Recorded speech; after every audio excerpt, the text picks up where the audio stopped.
Good morning, and what we're going to do here in this session is I'm going to talk a little bit about how to change a buffer um, so that it's not visible underneath a point file.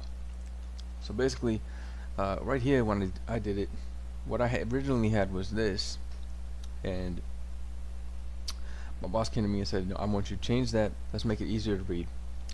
Let's make it a square." So originally, I had this guy here. It was color coded and he was underneath. Everything looked fine, so I had to change it. We want a square, so I put a square here. I changed this to a square, which I had to re-upload and make the data go back through the whole thing again.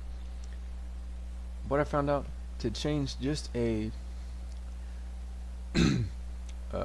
buffer, all you gotta do is go here, change the symbol, and we're gonna make the symbol smaller. So I'm gonna change it to a square. Let's go over here to the square. Just choose black. I use the standard 20, so I'm gonna change it to 15. It won't be visible now. There we go. And for some reason who is this, fireproof should be coming up here. There's the buffer. Where's my contractor? Let's go down here. Let's see. Fireproof should be.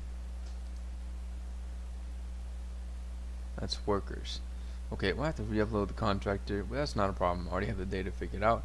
So pretty much the whole idea is the realization that I didn't know it was that easy. I thought I was gonna have to re-upload everything and redo my data, but I don't. Fantastic.